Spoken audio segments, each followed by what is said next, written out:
Ugh. Sorry, this is Planescape Torment.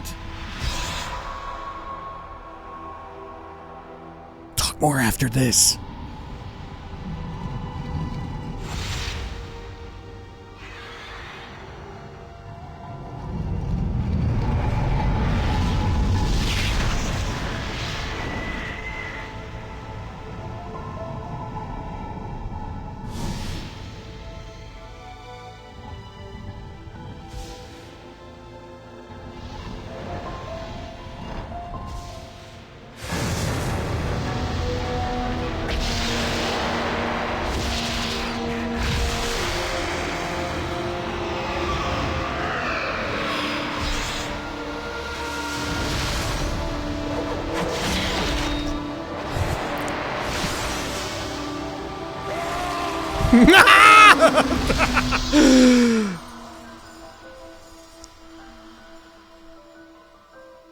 Incredible. Incredible. Oh.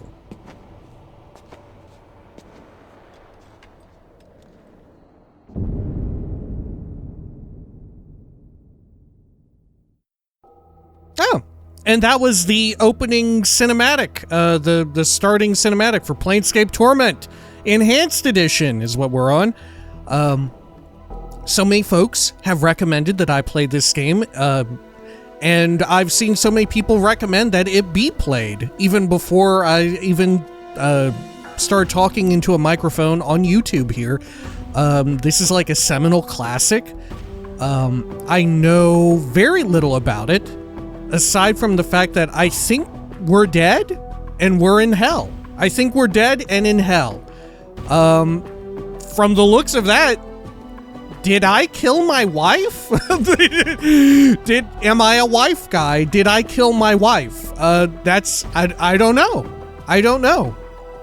But one of the big things that I've heard, especially since we played Disco Elysium on the channel, is that this game was a very big point of inspiration for Disco Elysium, a game which I very much enjoyed. Mind you, if you're new to the channel and all of that, this is not our first foray into Infinity Engine CRPGs. We played the entirety of old school Baldur's Gate 1 and 2 Enhanced Editions. And we're almost certainly going to play more in the hopefully not so distant future. But nonetheless, we're here now with Planescape Torment. We'll show the options real quick. Let's see here, graphics. This is kind of what I've set up. I maxed out font size and cursor size, which is, maybe it's a little too ridiculously large, but this is for the viewing pleasure of you, dear gentle viewer. We'll see how it goes. Apologies as usual. We may need to change some of this as we get in deeper into the game. We'll see. Let's see, gameplay options. I've got it almost all set to normal default everything. Right? The frame rate is kept to 30, I believe, to sort of emulate the original game. And apparently there's issues if you run it too fast. There's also the difficulty, which I've heard that this game has very little in the way of combat, and what combat does exist is like notoriously easy because the point of the game is not combat. So, hey, I got it maxed out. We'll see if this is a mistake or not. Let's see. Anything else we should cover? No, I don't think so. So let's immediately get started and make a new character here. Welcome to the playthrough of Planescape Torment. It's been a long time coming. Oh, we're immediately in character generation. Okay. Well, you know what? As we often do on this channel, I will thoroughly look at character generation in a separate video. We'll do a brief cut here. If you would like to see that video, there should be a link in the description, and maybe the pinned comment, or even one of those little handy-dandy doohickeys that flash in the upper corner of the screen. You know what I'm talking about? All right, I'll see you after the cut. Hello and welcome back. Hopefully you enjoyed the surprisingly brief character creation video. If we did have it there ready, hopefully there's not more to this. I think this is it, right? This is a bit of a more locked down character creation compared to other games. We are always this character, right? You are always the Nameless One, who, you know, you're not picking like, oh, am I an elf? Am I a dwarf? No, you were just picking your ability scores. Anyway, let us begin.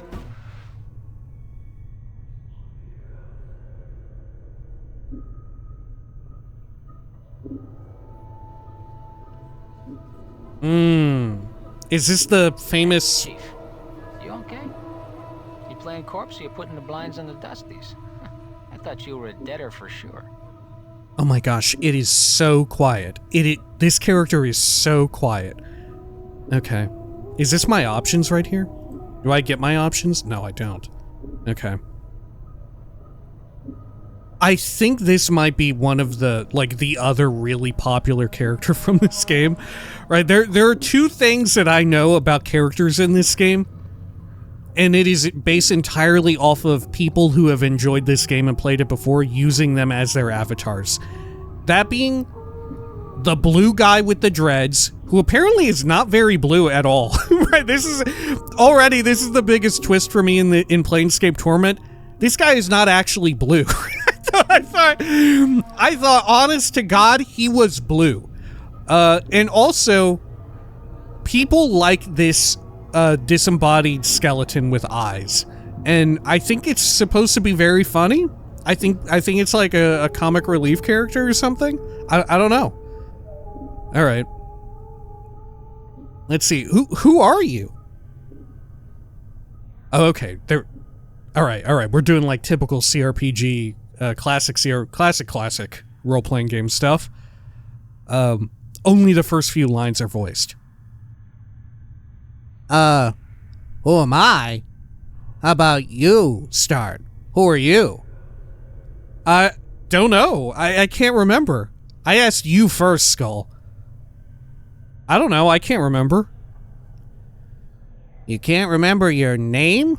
Heh, well, next time you spend a night in this burg, go easy on the bub. Name's Morte. I'm trapped in here too. Trapped? Yeah, since you haven't had time to get your legs yet, here's the chant.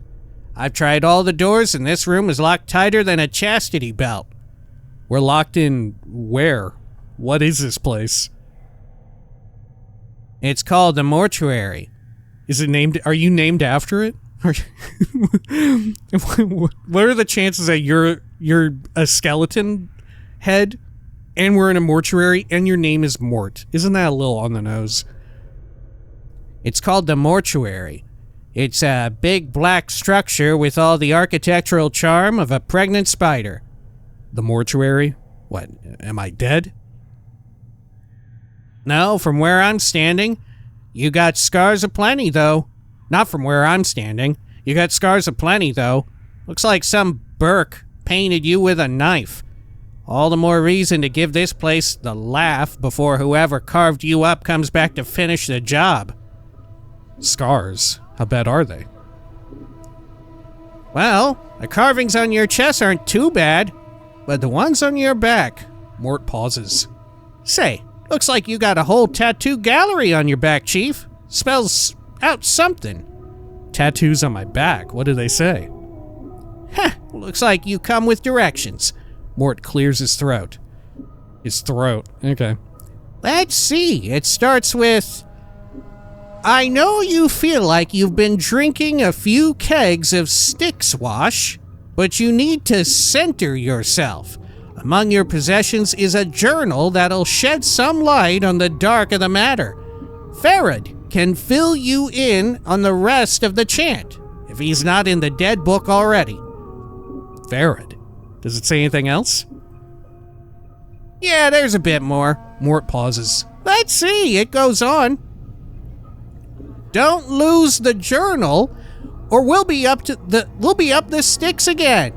And whatever you do, do not tell anyone who you are or what happens to you. or what happens to you, not happened.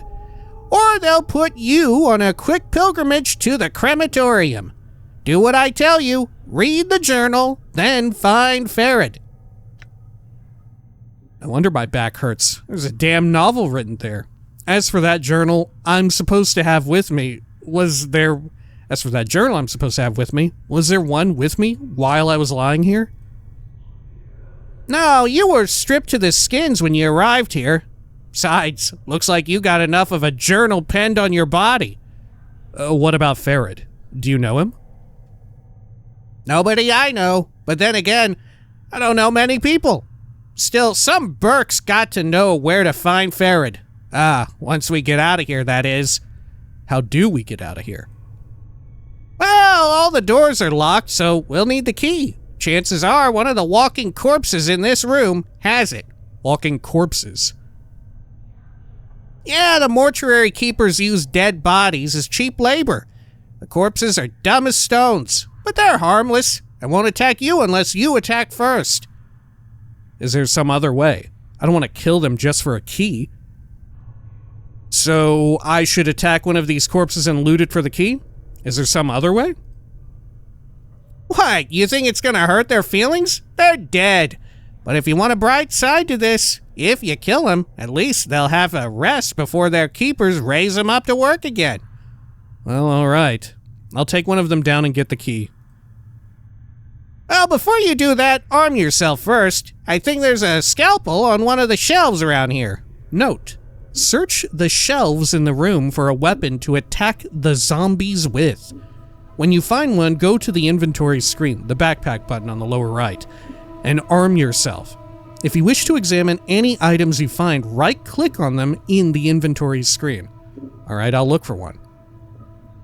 One last thing. Those corpses are slow as molasses, but getting punched by one of them is like being kissed by a battering ram. If they start getting an edge on you, remember, you can run and they can't. Use it to keep some distance if you need to recover. Note: to run, either toggle run on in the options screen, or hold down the shift key and left click on the area you want to run to. If you're in danger of dying, use running to keep your distance from the zombies while you recover. If you're getting your shit shoved in and you're getting fucked up in a real bad way, use running. If you're in a fight and you, God forbid, you start losing that fight, consider using running.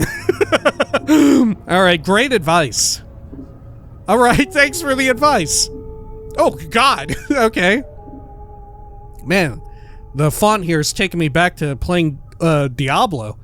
How to play. Combat log. Display the additional combat details panel. What? Quick loot. Quickly gather any dropped items near the selected character. Formations. How the party is arranged while exploring. Abort current action. Stop current action of selected character. Select all characters. Select every character in the party. Okay.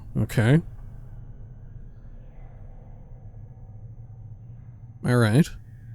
I see them down here. Wow.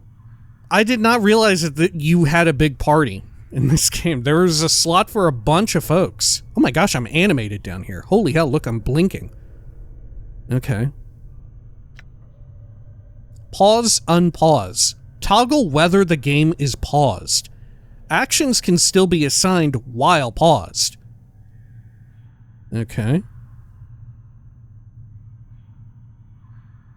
It is 7:02 a.m. Select weapon. Swap the weapon the selected character is using. Weapons are added to this menu via the inventory page. Note, most enemies can be attacked by selecting them in the game world. This menu is only needed for changing weapons or attacking neutral NPCs. Select spell. Cast one of the character's available spells. Select item. Use a quick item. Items are added to this menu via the inventory page. Options. Open a menu to adjust various game options or to save/load games. Priest scroll. Select priest scrolls to cast if available. Journal, review quest objectives, journal entries, and bestiary entries. Character statistics, access character information, reform the party, or level up the selected character. Open dialogue window. Review the last few NPC dialogues. Oh, I have a scroll wheel here. Holy shit. Lock view on character. Toggle whether the camera locks to the selected character. Panning is disabled when the camera view is locked. Toggle party AI. If active, party members use basic combat behavior. Turn off for full combat control. Okay. Oh, thank God it says when I hover over this. There's no way I'm going to be able to remember all this. Okay. Rest party. If resting is permitted in the current area, the party rests and restores HP and spells. Mage spellbook. Select mage spells to cast if available. Okay. Man, maybe it's a really good thing that I did decide to play Baldur's Gate 1 and 2 before this. All right. Which, you know, I'm not saying I'm going to nail this, right? But having a little bit of that experience under the belt is going to pay off here, I think. Map screen. Display a map of the area, add map notes, and view the world map. Inventory, change equipped items, move items between party members, and read item descriptions. Show/hide HP, toggle whether this character displays a health bar or shows hit point values. Okay. Wow. Alright. Quick save successful. Can I do a hard save here? And maybe change around my sound a bit? Oh man, I've already got voice cranked way up. Okay. Try and bring this down a bit. There we are. Good. Okay, save game. Okay, new save. That's fine. Okay. Done. Oh man, I'd be talking. So are these the Zombinators? Okay. Oh, I see. Okay, hang on. Maybe I want to turn on running. Heal on rest. Do I want that?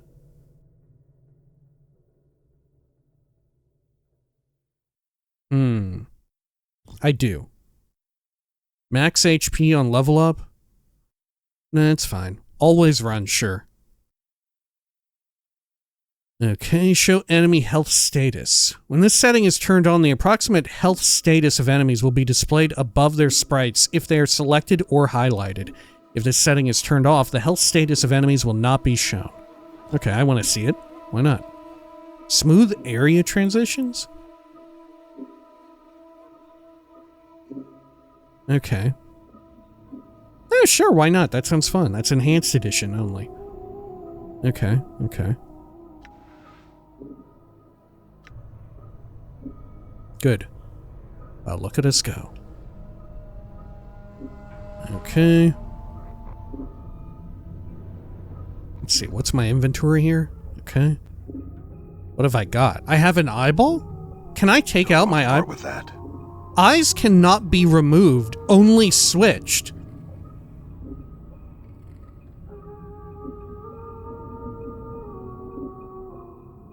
This is not how it works in real life.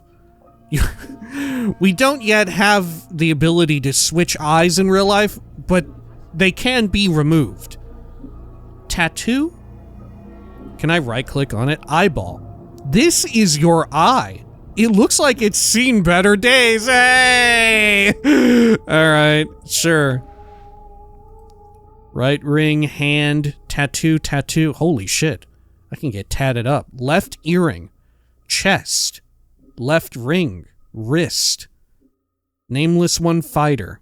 I am a fighter. Armor class, armor class. Okay. Ground items. That's familiar from BG1 and 2. Quiver, quick item. Sure. Can I... Oh, okay. Now, amazingly, Morte does not have eyes. You would think Morte had eyes, but no.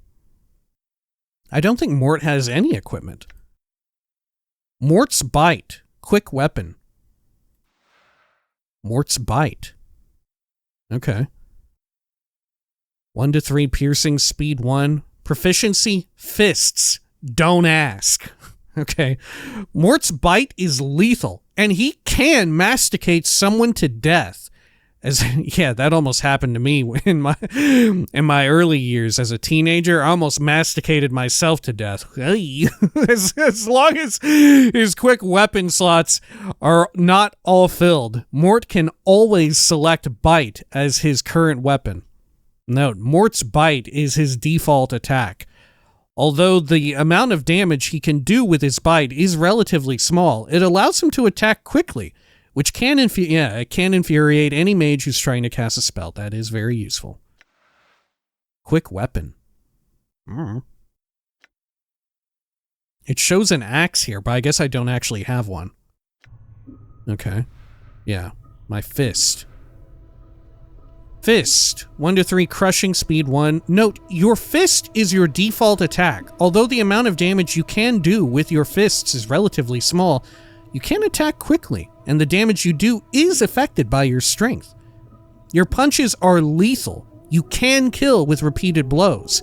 As long as you have not filled up all your quick weapon slots, you can always select fist as your current weapon. It's fisting time. Okay. What's this? Question mark. This slab is covered with dried blood and other remains. Oh my gosh. Is there a way I can turn up the text size on that?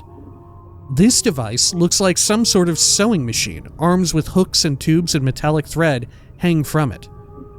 Open dialogue window. Okay. Sure. Mage spellbook. I haven't any yet. That makes sense. I'm a fighter. Map screen. Mortuary, 2nd floor. Southwest preparation room. Stairs up, down. World map? Oh. Okay. The Hive, I think, is where I am. But there's also the Hive again.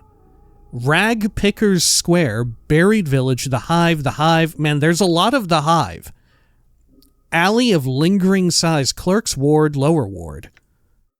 Show walkable. Oh, right. Okay. Sure.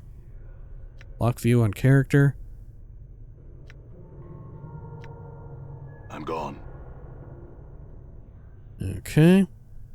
Statistics screen. Anything else I should acquaint myself with here? Information. Okay. Did that say favorite snack? No, okay. It's like, I don't know what kind of game this is, really. Do I have a favorite snack? Biography. Oh, we should read this. I feel like I've woken up inside someone's dream. I don't know who I am. I don't know how I got here. And I don't know how to get out. First thing I remember is crawling off a metal slab in some vaulted monstrosity called the mortuary, and some floating skull asking me a bunch of damn questions. I've lost my memory. I've lost my possessions, and the only thing I really seem to know is that I can get stabbed, beaten, burned, and I get better. This regeneration of mine hasn't done much for my looks, but no one seems to notice. I need to figure out who I am and how I got this way. I feel like something's missing. Something inside, but I don't know what. Oh. Well, it's probably either going to be my brain or my heart. Right? About information on Morte. Whoa, Morte's got resistances already. Okay. I guess on account of maybe being undead? Sure. So Morte is immune to poison, cold magic, and regular cold. Oh my god. Okay. 12 strength, 13 int, 9 wisdom, 16 dex, 16 con, and 6 charisma. Wow, very low charisma. Alignment. This represents your disposition toward good or evil, law or chaos. Current alignment, chaotic good. Chaotic good characters aren't concerned with structure or order. They're individualists who tend toward performing acts of kindness. Okay. What's your biography? Oh my god, there's a lot! Okay, well, let's read it. Of course you got questions about me. You probably have questions about all sorts of things. Let me boil it down for you. When you've been as dead as long as I have, without arms, legs, or anything else, you spend a lot of time thinking, you know? I figure it's been a few hundred years since I got penned in the dead book, but time doesn't really tally up the way it used to. Without that mortality thing pressing down on you, all the days and nights kind of blend together. So, you think about this, and you think about that. And the most important piece of wisdom I've learned over the past 100 years or so is this. There's a lot more obscene gestures you can make with your eyes and your jaw than most people think. Without even resorting to insults or taunting, you can really light a bonfire under someone just with the right combination of eye movements and jaw clicking. It drives them barmy. If you ever get beheaded and your skin flayed from your skull, I'll show you how it's done. I got some real gems, Chief. They'd drive a deva to murder, they would. I know what you're thinking. I'm dead. I've lost so much. It should have sobered me up to all that joy I missed, all those loves I've lost. Some people get all depressed about death. They haven't tried it, of course, but one thing they never seem to realize is how it changes your perspective on things. It really makes you take a second look at life, broaden your horizons. For me, it's pretty much made me realize how many dead chits are in this burg and how few sharp-tongued men like myself there are to go around. You spin the wheel right, and your years of spending nights alone are over. Shallow? I'm not shallow. I just don't get caught up in all that philosophy and faith and belief wash that every Burke from Arborea to the Grey Waste rattle their jaws about. Who cares? The plains are what they are. You're what you are. And if it changes, fine. But things aren't bad the way they are. And I should know. Go on. Ask me some questions about the plains, or the chant, or the people, or the cultures. When you end up like me, without eyelids, that is, you end up seeing a lot of things, and I can tell you almost everything you need to know. It's like this. We're in this together, Chief. Until this is over, I stick like your leg. Okay. Information? Okay. Sure. I'm gone.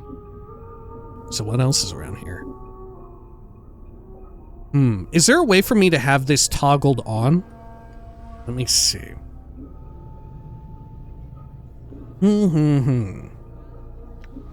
Gameplay. Assign keys. It may be like a key that I have to press. Let's see. I'm pressing tab for it. Actions. Page access. No. Character select. No. I'm just trying to look for where... Oh my god. You can hotkey every single spell in the entire game? Whoa! Okay, maybe I shouldn't look at all those.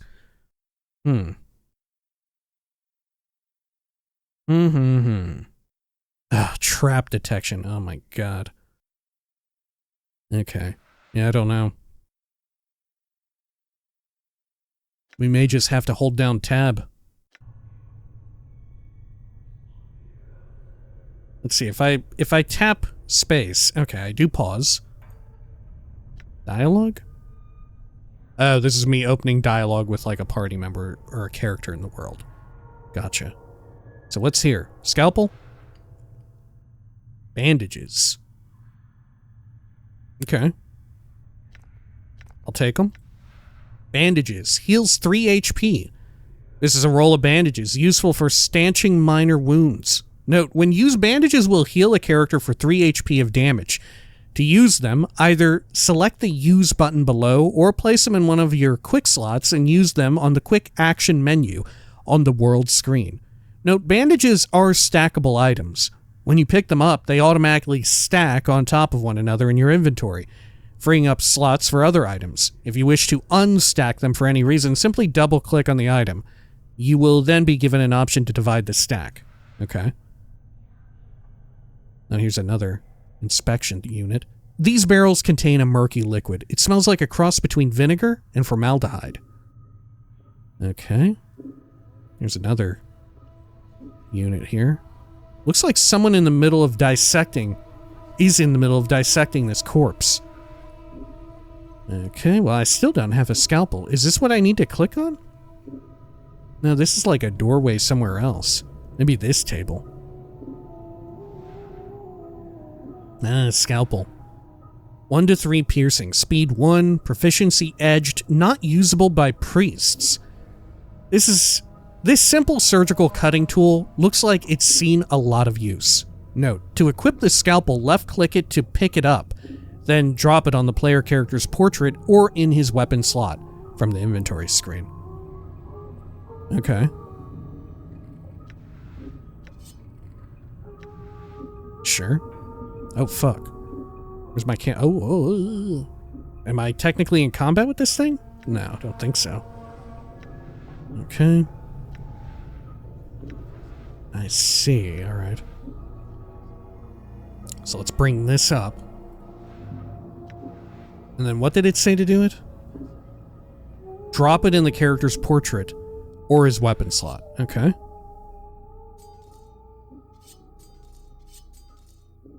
Sure. I don't know, I liked having the picture of my fist there. But fair enough. Okay. Can I try talking to them? Zombie worker. Hello? This shambling corpse looks like it has been dead for several years. The skin along its forehead has peeled back, revealing its chalk-white skull. Someone has chiseled the number 569 into the exposed bone. I'm looking for a key. Do you happen to have one? Examine the corpse, see if it's carrying a key. It was great talking to you. Farewell. Leave the corpse in peace. Let's examine the corpse. This corpse doesn't appear to be carrying a key, and it doesn't look like it would be able to use one if it did. Its fingers are broken, as if someone smashed them with a hammer. You do happen to notice that its left shoulder is heavily bandaged. The bandages might be usable if the corpse was disposed of first. Guess you don't have it. You don't happen to know which of your other corpse friends has the key out of this place? It's great talking to you. Farewell. Do you know which one of your corpse friends has the key?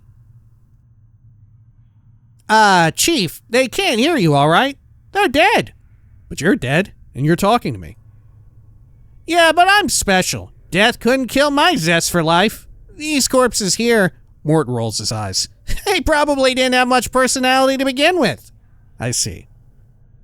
Look, Chief, watching you trying to swap the chant with these corpses isn't doing much for my morale. Let's leave the corpse talk for the barmies, all right? All right, then, let's go. I'm going to talk to the other one. Zombie worker, or little slab. Dried blood covers the slab's surface. How about this unit? Nothing in there. Okay. Like the other corpses in this room, this one is covered in blood and completely gutted. So they probably took something from me. The question is what? Alright, nothing in there. What's this? A system of rails is running through the whole room. It looks like the slabs in the room can be moved around on these rails. Oh. Right, we saw that. I didn't even pay attention to the rails. I thought that we were just on wheels. Okay. Hello, zombie worker. This corpse's head lolls back and forth on its shoulders. Judging from the angle of the neck, it looks like this man may have been hanged. The number 825 has been painted on the side of his head. I'm looking for a key. Do you happen to have one? Examine the corpse and see if it's carrying a key. It was great talking to you. Leave the corpse in peace. Let's examine. This corpse is carrying nothing, but you happen to notice its hands are heavily bandaged. The bandages might be usable if the corpse was disposed of first. Okay, leave the corpse in peace. They cannot talk. About this one. This corpse stops and stares blankly at you as you approach. The number 782 is carved into his forehead. and his lips have been stitched closed. The faint smell of formaldehyde emanates from the body. Okay, let's examine again. This corpse looks like the one with the key. It is holding it tightly in its left hand, its thumb and forefinger locked around it in a death grip. Looks like you'll need to hack the corpse's hand off to free the key. I need that key, corpse. Looks like you're not long for this world. Oh damn, I'm going. Okay. Die. Got some XP. There's the regen happening. Okay. Preparation room key. The head of this bronze key has been twisted around several times so that it resembles a screw. If Morte is to be believed, it unlocks one of the doors in the preparation room. Note, when using keys in Torment, you only need to have them in your inventory to unlock a door. In some cases, the key will vanish after it is used. This is done when the key is no longer needed and frees up your inventory slots for other, more important items. Well, thanks, Planescape Torment. Okay. We did get XP for killing that zombie, but maybe I don't know. If I'm willing to try to be nice, maybe I shouldn't. This corpse looks like someone turned it inside out. A machine at the head of the table has peeled the skin off the forehead to give direct access to the skull. Huh. Okay. I wonder, do I have anything tattooed or written on my head? A number, you know? Looks like someone is in the middle of dissecting this corpse. It smells like vinegar and formaldehyde. Anything else up this way? No. Okay. So that's stairs. So let's check down this way. Gonna quick save again. Let's see, down here. This door is locked. You will need a key. Shit, I don't have the key for this one? Okay. Can I try talking to Morte again? I figure we need to go up here, but just to see how it works. All right, that's the key. It must fit the lock. It must fit the lock of one of the doors in the room. I'll try all the doors then.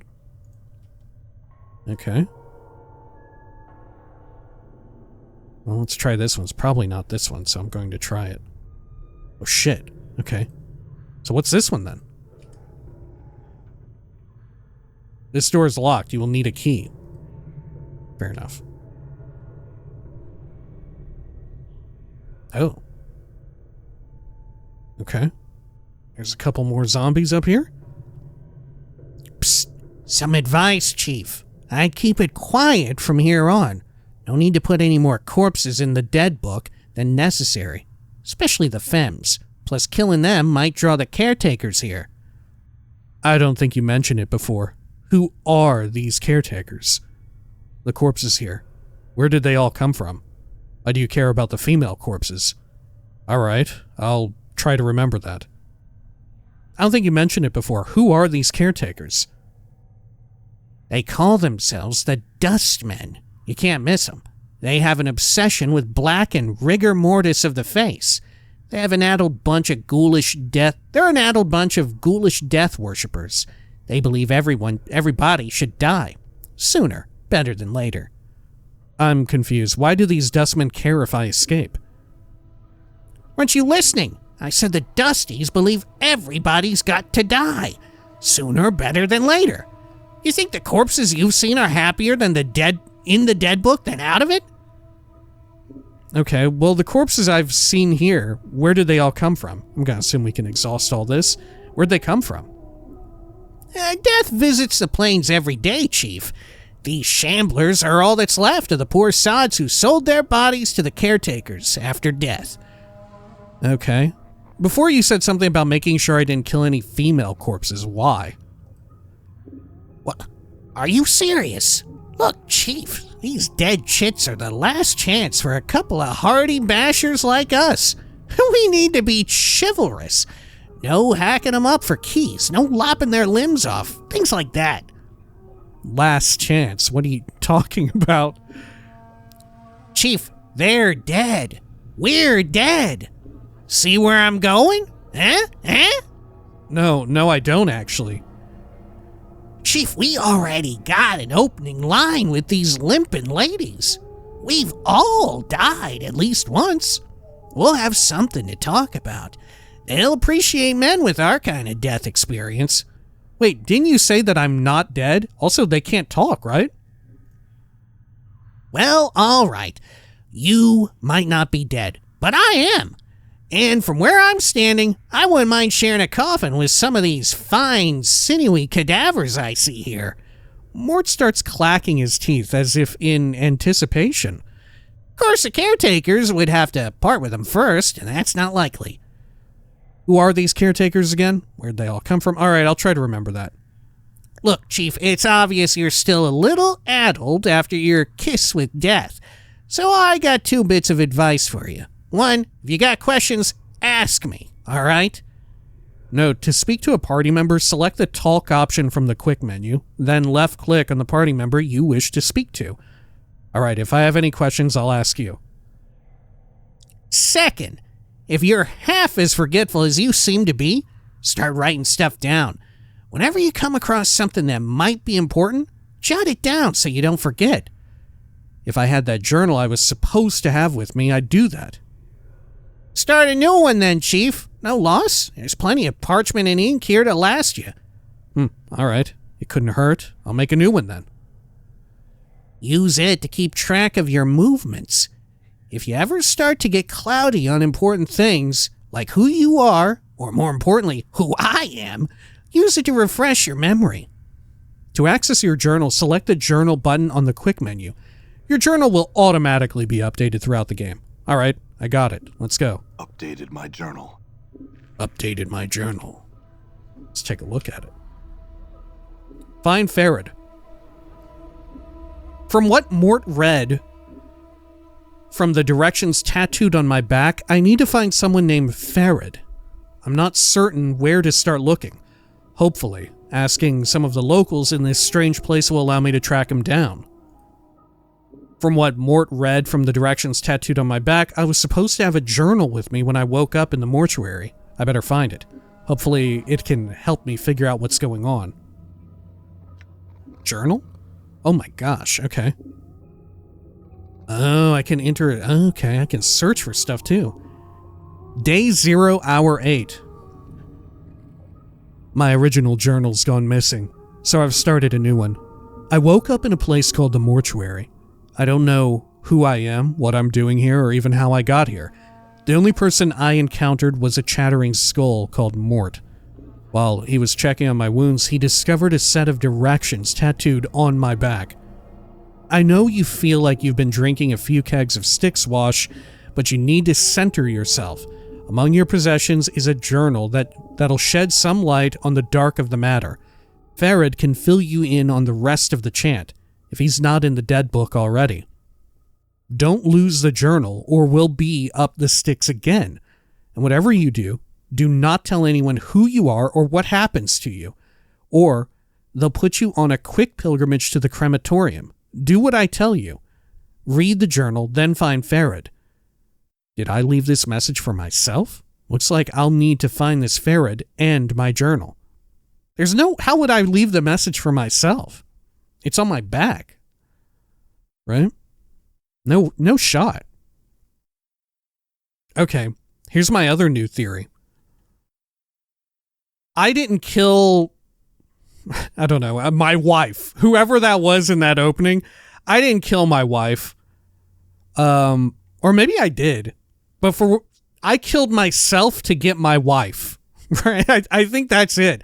I think in some way we're attempting a hell heist. I think that's what this is all about. We're trying to do a hell heist. Beasts. Morte. Morte is a talking skull. His sole weapon seems to be his mouth, whether by taunting or biting. He seems to be along for the ride, whether you want him around or not. You are somewhat curious as to how he is able to float around. Oh, okay.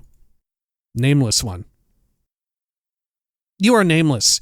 You awoke on a slab in the mortuary in sigil, covered in scars and tattoos, your memory gone. Who has done this to you and why? You don't know yet, but you're going to find out. Right. We're in sigil. We're in, this takes place in, like, the, I don't know, the, like, hellish, deathly parts of Dungeons and Dragons 2nd edition, right? These are the Planescape, right? The Planescape. Okay. NPC? Zombie female. Oh, wow. Look at the art here. Looks pretty good. Well, for its time. Alright, same, I think? Sure. Zombies are mindless corpses animated by necromancy. Unlike skeletons, zombies still have a great deal of flesh attached to their frame, and this is both an advantage and disadvantage. It makes them tougher and stronger than skeletons, but at the same time, rigor mortis hinders their movement, making them much slower than a normal human being. Although zombies move and attack very slowly, their great strength becomes apparent when they catch a target. Their blows are capable of killing a normal human being with a single punch. Okay, well, I took several of those punches. Can I talk to the zombie worker? The shambling corpse gazes at you with vacant eyes. Her skin is paper thin, almost wispy. It's like someone draped a sheet of cobwebs across her frame. The number 594 has been scratched onto her forehead with a charcoal pencil. So, doing anything later? It was great talking to you. Farewell. Leave the corpse in peace. You doing anything later? The corpse continues to stare at you. Farewell. Psst. You see the way she was looking at me? Huh? You see that? The way she was following the curve of my occipital bone. What are you talking about? You mean that blank-eyed, beyond-the-grave stare?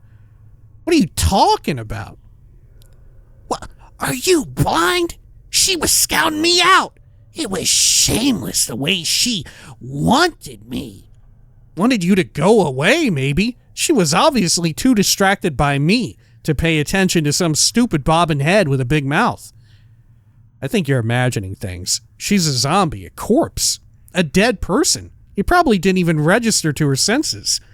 I think you and your imagination need some time away from each other. She's a dead person. Yeah, whatever. When you've been dead as long as I have, you know the signals. They may be too subtle for you to pick up on, but that's why I'll be spending my nights with some luscious, recently dead chick while you're standing around going, huh? What's going on? What's my memories? Whatever, Mort, let's go. Okay. How about you? The left side of this woman's face looks as if it was caved in with a club, and her flesh sags in bruised, swollen clumps over her ruined skull. The number 626 has been stitched under the corpse's right cheek, just below the eye. Nasty wound you got there. It was great talking to you. Farewell. Leave the corpse. Nasty wound. The corpse continues to stare at you with its one good eye. Farewell. Alright, this thing. Blood, stains, rust, and other remains cover the surface of this metal slab. It's much larger than most of the other slabs and is sitting on a platform that allows it to be rotated. What about this one? This one looks real big. Okay, same. It is big. How about you, zombie worker? The corpse is lumbering along a triangular path. Once it reaches one of the corners of the triangle, it pauses, then turns and staggers toward the next corner. It has 965 tattooed on the side of its skull. As you approach, it halts and stares at you. Looks like someone forgot to tell this side to stop walking the rule of threes. What do you mean? These corpses don't have much left in the attic, so they can't do more than one task at a time. When they're told to do something, they'll keep doing it until someone tells them to stop. This poor sod probably finished some task and they forgot to tell him. Who gives them their commands? You said something about the rule of threes. What did you mean by that? All right, come on. Let's keep moving. Who gives them their commands? Either one of the caretakers here, or else whatever necromancer raised him out of the dead book. Probably one of the caretakers here. They're the ones who need the cheap labor, after all. I see. What was that you said before about the rule of threes? Understood. I wanted to examine the zombie a bit more. Alright, come on, let's keep moving. What was that you said before about the rule of threes? Updated my journal. Oh. Yeah? Well, the rule of threes is one of those laws about the planes, about things tending to happen in threes, or everything's composed of 3 parts, or there's always 3 choices, and so on and so forth. They should have had 3 choices right here. Right? Even if they were all exactly the same. You don't sound like you hold much faith in it. It's a load of wash, if you ask me. If you look for a number, any number, and try to attach some great meaning to it, you're going to find plenty of coincidences. I see. Before you said someone put this corpse a task, then forgot to tell him to stop. Who gives these corpses tasks to do? We asked that. Understood. I wanted to examine the zombie a bit more. Okay. I will leave it. I will say, it was great talking to you. Farewell. I don't know, maybe it would talk back on one occasion. Okay, what's over here? Anything? No. Sure.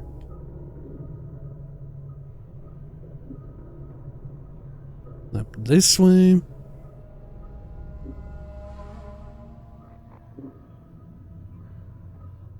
Was there supposed to be a sound effect for this? Did I turn it too low?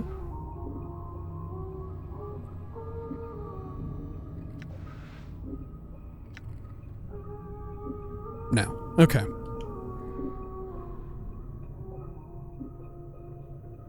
Zombie worker, hello? This corpse is shuffling from slab to slab. Bandaging the corpse is lying there. The number 396 is carved into his left temple, and his lips are stitched closed. You notice the corpse is carrying a roll of bandages in its hand. The bandages look usable. Mind if I borrow those bandages? Try and take the bandages from the zombie. It was great talking to you. Farewell. Leave the corpse in peace. Mind if I borrow those bandages?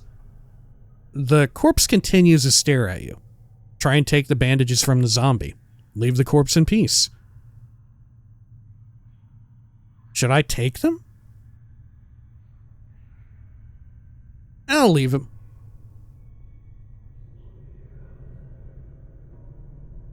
No, you know what? I'm going to try and take him. Try and take him. You snake your hand out and take the roll of bandages from the corpse's hand. The corpse doesn't even seem to notice. It continues going through the motions of bandaging the bodies. Examine it again. Okay. Sorry about taking those bandages from you. It's just that I need them more than the bodies here. The corpse continues to stare at you. Leave it in peace. Okay. This table has nothing. Alright. Another table. Ah. Receiving room logbook.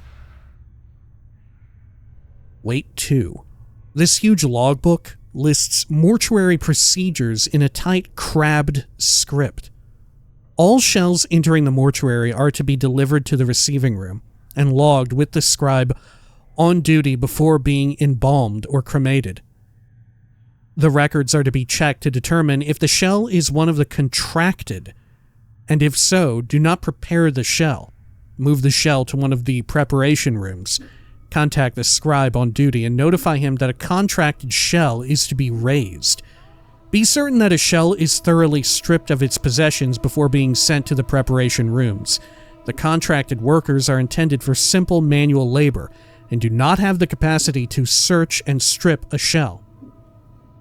The faction is not responsible for any possessions lost or items stolen by collectors who have brought the shells to the mortuary. The shell's possessions are to be stored in the receiving room until an initiate can be sent to claim them. Please catalog all possessions in the logbook. Following this list is thousands of entries of bodies that have been sent to the receiving room. As you flip through the rest of the book, however, you notice that the last page has been cut out. Huh. Okay. Yoink. Anything else? Another table I can search? Copper commons. Money? This is a handful of copper commons. I guess it's money. Fist irons. Is this a weapon? It is. Not usable by mages. 2 to 4 crushing, 1 speed, 1 weight. Fist proficiency. This crude iron bar is designed to slip over the fist, with the thick portion resting in the palm and the iron ring facing outwards over the knuckles. While wearing these fist irons, a single punch can shatter someone's jaw. Note, many weapons in Torment do similar amounts of damage, but the type of damage each weapon does varies. Some creatures are more vulnerable to certain types of damage than others. If your current weapon isn't doing much damage against a creature, chances are it is resistant to it. Switch off weapons and see which one works best. Good to know. Okay. That's clever, because that was a system that existed in BG 1 and 2, but it was a system that was ultimately unimportant. So now we've got crushing and piercing. Good.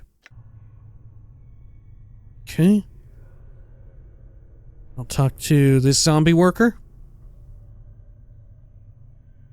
The number 1201 has been inked on the forehead of this corpse, and the ink has run down its eyes, cheeks, and jaw. As you follow the ink tears down the corpse's face, you notice it has run into the stitching sealing the corpse's lips and is caught on what looks like the corner of a note stuck in the corpse's mouth. Try and pull the note out. It was great talking to you. Farewell. Leave the corpse in peace. Try and pull the note out. The note is mingled with the ichor in the zombie's mouth. If you tried to pull the paper out through the cross stitches, it would tear the paper to shreds. Hacking up the corpse to get at it looks like it will destroy the note. You'll need to find a delicate way to remove the stitches before removing the note. Oh, I only have one choice here. Use the scalpel to cut through the stitches. Oh, gained item. Gained 250 XP. Nameless One. Use the scalpel to cut through the stitch. Okay. You definitely slice through the stitches sealing the corpse's mouth, and the jaw sags open. You carefully pull the note from the corpse's mouth. Despite the condition of the paper, the writing on it still appears legible. Note, to read notes, books, or scrolls, place them in your inventory, then right-click on them to bring up their information panel. Examine the corpse again. Show more? Okay, examine the corpse again. Okay. I can apologize to it. Same description here. Sorry about slicing those stitches. I just had to see what was in your mouth. The corpse's milky white eyes stare at you vacantly. Goodbye. Note from corpse 1201. This is a foul-smelling note retrieved from the mouth of one of the mortuary zombies. It looks like it was sewn into the corpse's mouth by accident. Despite its condition, the writing is legible. Please, to whatever Dustman reads this, I beg of you, I know of my legal obligation under the terms of the dead contract, but I am prepared to offer more than my signing fee if you will cremate my body rather than raising it. I've arranged for this note to be left with my body upon my death. If you're reading this, then please use this note as instructed and accept the result in exchange for my contracted duty. Let my contract number serve as the key. It looks like the corpse was too late to prevent the raising, but you notice that beneath the writing is a diagram. It looks like directions for folding the parchment into a strange pattern. Note, if you're ever capable of examining an object further or performing an action on the object outside of the world screen, a use button will appear for the object on this examine screen. Oh shit. Yeah, there it is. This button allows you to manipulate the item through a dialogue screen. If you wish to examine the diagram on this note further, select the Use button below. Okay. This foul-smelling note has a strange-looking diagram inscribed beneath the writing. It looks as if it's instructions instructing you to fold the corners of the note so their points touch the center. There's a series of strange marks on each corner. 1 mark on the upper right, 2 marks on the lower right, 3 on the lower left, and no marks on the upper left. Okay. Huh. So, no marks, 3. Okay, so we'll start with the no mark one then. No marks on the upper left. So, I will fold the upper left into the center. You fold the corner inward so its point touches the center. Okay. And then 1. So we'll do upper right, and then lower right. Upper right, lower right, and then the last one. You fold the corner inward so its point touches the center. Oh, shit. Did I do it in the wrong order? No marks on the upper left. Upper right, lower left.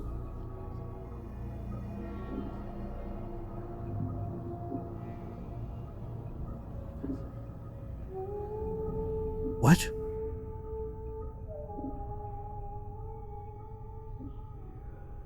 Oh yeah, I totally did in the wrong order. Okay, I misread. Okay.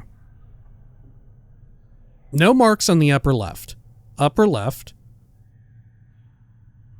Then upper right. Okay. And then lower right, and then lower left.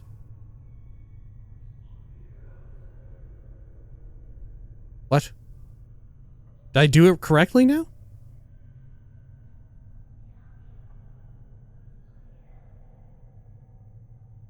Lower left, lower right. Lower left, lower right. Upper right, upper left.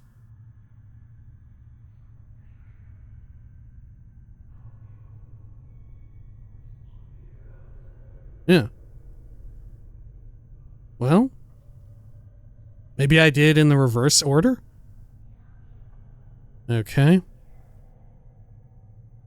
Now, it does have both of the right ones first. Right? And I have to click show more to see the others. Do you think that means anything? Is that like a hint? Okay. Well, maybe we go in the order in which it reads here. Okay. So upper right, lower right. Upper right. Lower right. And then lower left, and then upper left.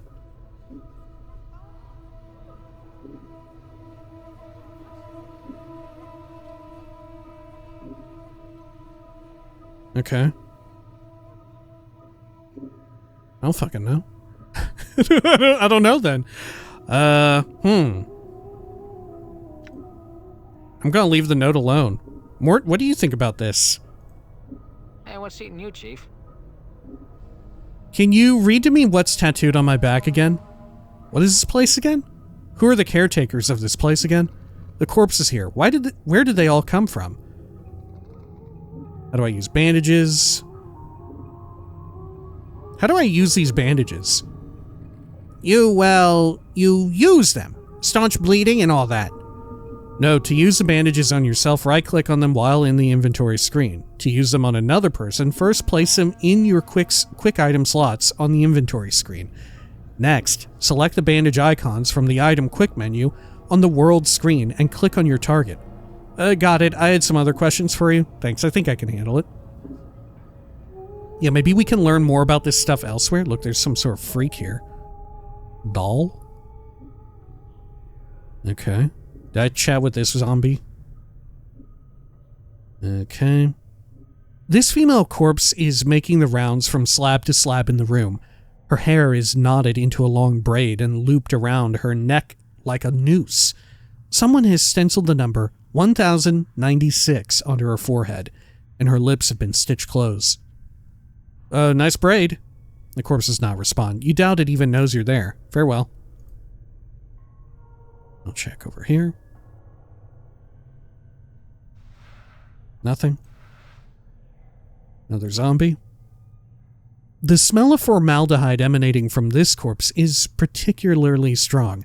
It smells like it was applied recently, and with good reason. This corpse appears to be in an advanced stage of decay. Her jaw is missing, and some of the flesh has slid off her skull, revealing the number 1072 chiseled into the bone. I think this one's seen better days. It was great talking to you. Farewell. Leave the corpse in peace. I think this one's seen better days. The corpse does not respond to your voice. The fact it has no jaw may have something to do with it. Either that or it simply has nothing to say. Farewell. Another table here. This one with some glowy looking blood. Another door. I can't examine these. What's this? Okay, cross between vinegar and formaldehyde. Let's quick save. This book is huge. It must contain thousands of names. This corpse has been completely wrapped in bandages like a mummy. Doll. Hello? This scribe looks very old. His skin is wrinkled and has a slight trace of yellow, like old parchment. Charcoal gray eyes lie within an angular face, and a large white beard flows down from the front of his robes like a waterfall. His breathing is ragged and irregular, but even his occasional coughing does not slow the scratching of his quill pen. Greetings. Leave the elderly scribe in peace. Greetings. Whoa, Chief, what are you doing? I was going to speak with this scribe. He might know something about how I got here. Look, rattling your bone box with Dusty should be the last thing. Uh-oh. Before Morte can finish his rant, the scribe begins coughing violently. After a moment or two, the coughing spell dies down, and the scribe's breathing resumes its ragged wheeze. And we especially shouldn't be swapping the chant with sick Dusties. Come on, let's leave. The quicker we give this place a laugh, the better. Before Morte can finish, the scribe's gray eyes flicker to you. The weight of years hangs heavy upon me, Restless One. He places down his quill, but I do not yet count deafness among my ailments. Restless One, do you know me? Know you? There's a trace of bitterness in the scribe's voice as he speaks. I've never known you, Restless One. No more than you have known yourself. He is silent for a moment. For you have forgotten, have you not? Who are you? As always, the question. And the wrong question, as always. He bows slightly, and the movement suddenly sends him into a bout of coughing. He pauses for a moment, catches his breath. I am Doll. Perhaps you can answer some questions for me, Doll. I don't have time for this. Farewell. Maybe you can answer questions for me? Updated my journal. Oh. Very well. What did you wish to know? What is this place? I'm just going to ask everything. Sorry, Morte. What is this place? You are in the mortuary, Restless One. Again, you have come. Before he can finish, Doll breaks into a fit of coughing. After a moment, he calms himself and his breathing resumes its ragged wheeze. This is the waiting room for those about to depart the shadow of this life. Again, I've been here more than once. Shadow of this life, Restless One, tell me about the mortuary. Again, I've been here more than once? Yes, again. You've been brought here many times before, Restless One. I had hoped that this time would be your last, considering the wounds you had sustained. He sighs. When will you give up your passions and leave this shadow of life? Restless One, Restless is as good a term as any. Dull draws a ragged breath. Something keeps you here, does it not? Something that must be resolved. Some passion that must be quenched before you can reach the true death. True death? Tell me some more about the mortuary. I had some other questions. Farewell, doll. True death? True death is non-existence. A state devoid of reason, of sensation, of passion. Doll coughs, then gives a ragged breath. A state of purity. Sounds like oblivion. Why would anyone want that? Oh, can you tell me more about the mortuary? I see. I had some other questions. I must take my leave. Farewell, doll. Sounds like oblivion. Why would anyone want that? Is it worse than remaining in this shadow of what life once was? I think not. Shadow of life? Yes, a shadow. You see, Restless One, this life, it is not real. Your life, my life, they are shadows, flickerings of what life once was. This life is where we end up after we die. And here we remain, trapped, caged, until we can achieve the true death. What makes you think this life isn't real? What makes you think this life is real? Look inside yourself. Do you not feel something lacking? Doll shakes his head. This is a purgatory. There is only sorrow here, misery, torment. These are not the elements that make up life. They are part of the cage that traps us in this shadow. I think your fatalism has gotten the better of you. Those elements are part of life, but not the whole of it. Cages? How? Enough of your philosophy. What does all this talk have to do with me waking up here? I like the first one. I think your fatalism has gotten the better of you. Those elements are part of life, but not the whole of it. Doll shakes his head. Passions carry weight. They anchor many to this shadow of life. As long as one clings to emotion, they will be continually reborn into this life, forever suffering, never knowing the purity of true death. I see. How does one escape the cycle of rebirth and achieve this true death? Tell me more about the mortuary. Other questions? Farewell. How does one escape the cycle of rebirth and achieve this true death? Kill your passions. Strip yourself of the need for sensation. When you are truly cleansed, then the cycle of rebirth will end, and you will achieve peace. Doll sighs. It sounds like a death rattle in his throat. Past these shells of ours, past the eternal boundary, lies the peace that all souls seek. The eternal boundary? The boundary between the shadow of this life and the true death. Okay. Tell me more about the mortuary. This is where the dead are brought to be interred or cremated. It is our responsibility as Dustmen to care for the dead, those who have left this shadow of life and walk the path to true death. Doll's voice drops in concern. Your wounds must have exacted a heavy toll if you do not recognize this place. It is almost your home. Dustman, sigil, wounds. How did I get here? I had some other questions. Well, we know about Shadow of Life and True Death. Let's ask about Dustmen. We Dustmen are a faction, a gathering of those of us that recognize the illusion of this life. We await the next life and help others on their journey. Perhaps you can explain why the Dustmen want me dead. Shadow, that is this life? Perhaps you can explain why the Dustmen want me dead. Dull sighs. It is said there are souls who can never attain the true death.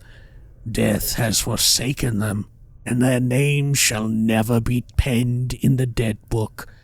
To awake from death, as you have done, suggests you are one of these souls. Your existence is unacceptable to our faction. Unacceptable? That doesn't sound like it leaves me in a good position. I see. Tell me more about the mortuary. I had some other questions. Heard enough? Okay. I guess this is why we regenerate? Unacceptable? It doesn't sound like it leaves me in a good position. You must understand. Your existence is a blasphemy to them. Many of our faction would order you cremated if they were aware of your affliction. Oh. You're a Dustman, but you don't seem to be in favor of killing me. Why not? Yeah, why not you? Because forcing our beliefs upon you is not just. You must give up this shadow of life on your own, not because we force you to. Dahl looks about to break into another coughing jag, but he manages to hold it in with some effort. As long as I remain at my post, I will protect your right to search for your own truth. Okay. So what is your post? I am a scribe, a cataloger of all the shells that come to the mortuary. Dahl coughs again, then takes a deep breath. As long as the stream of corpses flows through the mortuary, I shall remain at my post. Okay, tell me more about the mortuary. Okay, we're back in this area. Tell me of Sigil? Sigil is our fair city, Restless One. Okay, more about the mortuary? Wounds? My wounds? Yes, the wounds that decorate your body. They look as if they would have sent a lesser man along the path of the true death, yet it seems as if many of them have healed already. Dahl coughs violently for a moment, then steadies himself. But those are only the surface wounds. Only surface wounds? What do you mean? My brain! Updated my journal. I speak of the wounds of the mind. You've forgotten much, have you not? Mayhap your true wounds run much deeper than the scars that decorate your surface. Dahl coughs again. But that is something that only you would know for certain. Okay. Tell me more about the mortuary? And how about how I got here? Dahl snorts in contempt, as if he finds the memory repugnant. Your moldy chariot ferried you to the mortuary, Restless One. You would think you were royalty, based on the number of loyal subjects that lay stinking and festering upon the cart that carried you. I arrived here on a cart. Updated my journal. Yes, your body was somewhere in the middle of the heap, sharing its fluids with the rest of the mountain of corpses. Dahl breaks into another violent fit of coughing, finally catching his breath minutes later. Your seneschal, Farad, was, as always, pleased to accept a few moldy coppers to dump the lot of you at the mortuary gate. Who is this Farad? Doesn't sound like you like Farad very much. Tell me more about the mortuary. Other questions? Farewell. Who is Farad? Is a collector of the dead. Dahl draws a ragged breath and continues. We have such people in our city that scavenge the bodies of those that have walked the path of true death and bring them to us so that they may be interred properly. Where can I find this Farad? Doesn't sound like you like him much. Yeah, it doesn't sound like you like Farad very much. There are some I respect, Restless One. Dahl takes a ragged breath and steadies himself. Farad is not one of them. He wears his ill repute like a badge of honor and takes liberties with the possessions of the dead. He is a knight of the post, cross-trading filth of the lowest sort. Knight of the Post. A knight of the post. Dahl coughs. A thief. All Farad brings to our walls come stripped of a little less of their dignity than they possessed in life. Farad takes whatever he may pry from their stiffening fingers. Did this Farad take anything from me? Dahl pauses, considering. Most likely. Are you missing anything? Especially anything of value? His voice dips as he frowns. Not that Farad would take exception to anything that wasn't physically grafted to your body, and sometimes even that's not enough to give his greedy mind pause. I am missing a journal. Do you know where I can find Farad? I am missing a journal. A journal? If it was of any value, then it is likely it lies in Farad's hands. Where can I find this Farad? If events persist as they have, Restless One, you have a much greater chance of Farad finding you and bringing you to us again before you find whatever ooze puddle he wallows in this time. Nevertheless, I must find him. A slight warning creeps into Dahl's tone. Do not seek out Farad, Restless One. I am certain that it will simply come full circle again, with you none the wiser, and Farad a few coppers richer. Accept death, Restless One. Do not perpetuate your circle of misery. I have to find him. Do you know where he is? Tell me more about the mortuary. I have to find him. Do you know where he is? My journal. Oh. Dahl is silent for a moment. When he finally speaks, he seems to do so reluctantly. I do not know under which gutter stone Farad lairs at the moment, but I imagine that he can be found somewhere beyond the mortuary gates, in the hive. Perhaps someone there will know where you can find him. Okay. Can you tell me more about the mortuary? Wounds. Okay, how did I get here? Okay. I arrived here on a cart. I had some other questions. These are things that we've heard. I think we got all the mortuary questions dealt with. Let's go to other questions. Let's see.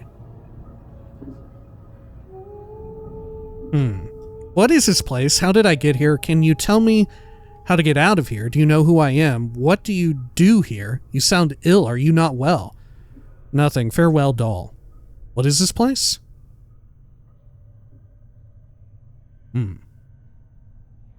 Okay.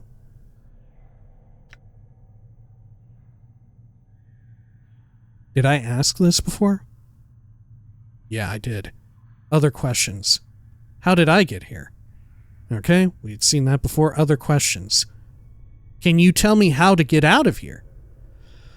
The front gate is the most obvious exit, but they will not let anyone other than Dustmen pass. Dahl breaks into a ragged cough, then continues. One of the guides by the front gate has a key to it, but it is unlikely he will open it for you unless you are extremely persuasive. I see. I had other questions. Okay. Do you know who I am? Dated my journal. I know scant little of you, Restless One. I know little more of those that have journeyed with you and who now lie in our keeping. Dahl sighs. I ask that you no longer ask others to join with you, Restless One. Where you walk, so walks misery. Let your burden be your own. There are others who have journeyed with me, and they are here. Updated my journal. Do you not know the woman's corpse interred in the memorial hall below? I had thought that she had traveled with you in the past. Dahl looks like he is about to start coughing again, then catches his breath. Am I mistaken? Where is her body? I know nothing about her. You said there were others. Who else is here? Mayhap, I had some other questions for you. I will go to the memorial hall below and see if I can find her body. Where is her body? The Northwest Memorial Hall on the floor below us. Check the buyers there. The beers? Buyers? Her name should be on the memorial plaques. Mayhap that will revive your memory. I don't know. I don't recall ever traveling with a woman. You said there were others. Who else is here? Maybe I will go find her. I had some other questions for you before I go. I will go to the memorial hall below and see if I can find her body. I don't know. I don't recall ever traveling with a woman. Dahl makes no response to this. He simply stares at you in silence. Okay. Before, you said there were others interred here who journeyed with me. Where are they? Doubtless there are, but I know not their names, nor where they lie. One such as you has left a path many have walked, and few have survived. Dahl gestures around you. All did come here. Some must have traveled with you once. I find no fault with your reasoning. I had some other questions.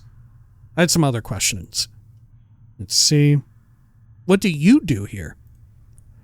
I'm a scribe, a cataloger of all the shells that come to the mortuary. Dahl coughs again, then takes a deep breath. As long as Okay, you're post, right? We've read this before. Okay. Other questions? You sound ill. Are you not well? I am close now to the true death, Restless One. It will not be long before I pass beyond the eternal boundary and find the peace I've been seeking. I tire of this mortal sphere. Dahl gives a ragged sigh. The plains hold no more wonders for one such as I. The eternal boundary. Are you certain? There might be some way I could help you. I do not wish to live forever, nor live again, Restless One. I could not bear it. Okay. I had some other questions. Do I? No, I don't. Never mind. Farewell, Dahl. As he turned to leave, Dahl speaks. Know this. I do not envy you, Restless One. To be reborn as you would be a curse that I could not bear. You must come to terms with it. At some point your path will return you here. Dahl coughs, the sound rattling in his throat. It is the way of all things flesh and bone. Then perhaps we will meet again, Dahl. Man, we got a lot of journal entries.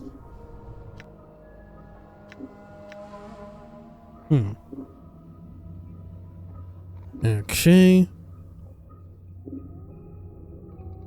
Is it worth it for me to read all of these again? I don't know. I guess we'll read a few of them just to find out.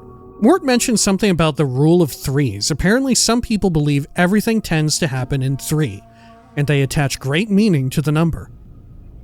I met a sickly scribe named Dahl in the mortuary. He knew I had forgotten myself before I even spoke to him. Did I know him before I lost my memories? I was hoping to get some answers, but this place seems to breed more and more questions. Dahl suggested that the wounds I've suffered are minor in comparison to the wounds in my mind. He even went so far as to suggest that the wounds I've suffered may be responsible for my loss of memory, and the mental damage may be much greater than amnesia. The thought makes me uneasy. I wouldn't mind hearing some good news every once in a while. Apparently, Farad delivered my body here in a cart, along with a heap of other corpses. Was I actually dead when he did this? Dahl told me that Farad can be found beyond the mortuary, in some place called the Hive. He didn't seem to want me to go hunting for Farad, but Then again, he's not the one who's lost his memories and woken up from the dead, so he can keep his opinions to himself. Dahl suggested I ask some of the people in the hive where I can find Farad. I asked Dahl if he knew me, and he responded that he knew little about me, and even less about the companions that I had traveled with in the past. Apparently their bodies lie in the mortuary. Perhaps seeing them will cause my memories to resurface. Dahl told me that one of the women who journeyed with me is interred in the memorial hall on the first floor of the mortuary. Did I travel before with Morte? Yeah. Hey, what's eating you, Chief? Bandages. No. Okay. Let's see. Did I chat with this zombie before? Okay. This walking corpse has the numbers 1094 carved into its forehead. Its mouth has been sewn tightly shut, and the chemical reek of fresh formaldehyde hangs in an overpowering cloud around it. Despite the pallid, sunken features and lifeless, milky eyes, it is clear this was once a handsome young man. So, seen anything interesting going on? Corpse continues to stare at you. Goodbye. What would be really wild is if it turned out that all of the people in here were traveling with me before, right? And that's what the numbers mean, right? From each cycle. This corpse has been completely wrapped in bandages like a mummy. Anything over here? No. So how do I go down a floor? Oh, stairs up, down. But I need to somehow open that, which I don't have a way to open it, do I? This gate looks sealed shut. There's no lock or other means of opening it. Can I open it now that I've talked to what's-his-butt? Dahl? Probably not. We'll give it a try, though.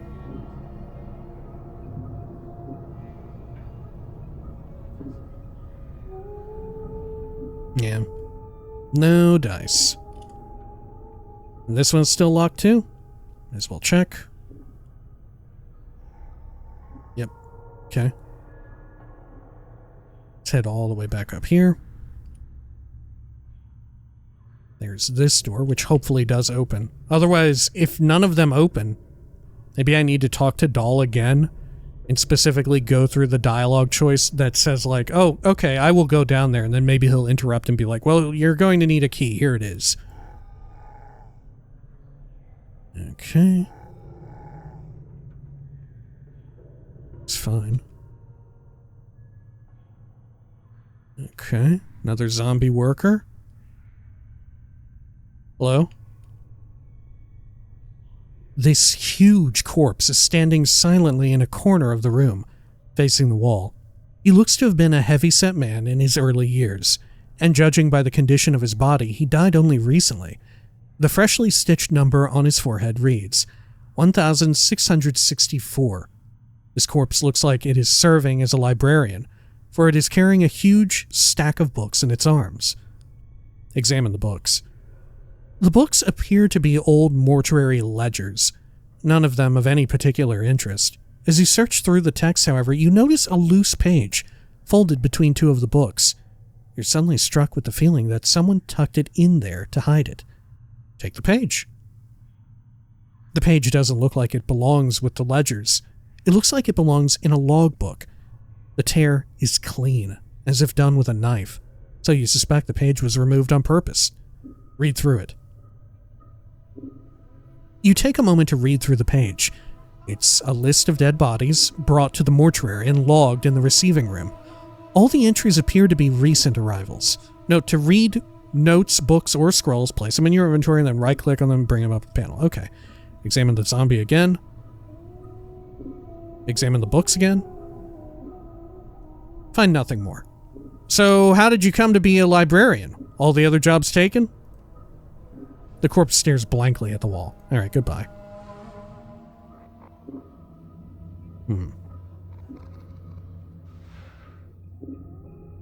Let's see, receiving log page, and this is the one that got torn out, right? From the other book that we had found. Receiving log page. This ragged page looks like it was cut neatly out of a book. It is written in a tight, crabbed script. 16,537. 5th night. Drunk. Chest wound. Cause of death. Mauling. Abishai. Collector pox. 3 commons paid. No possessions. 16,538. 5th night. Desiccated corpse. Cause of death. Interminable. Age of shell prevents identification. Indeterminable. Collector. Farad. 3 commons paid. No possessions. Stripped. Knife marks evident from dissection. 16,539. 5th night. Scarred shell. Cause of death. Indeterminable. Scars do not appear to be cause of death. Shock trauma. Collector Farad. 3 commons paid. Possessions logged. Fist irons. 13 commons. Middle table. Receiving room.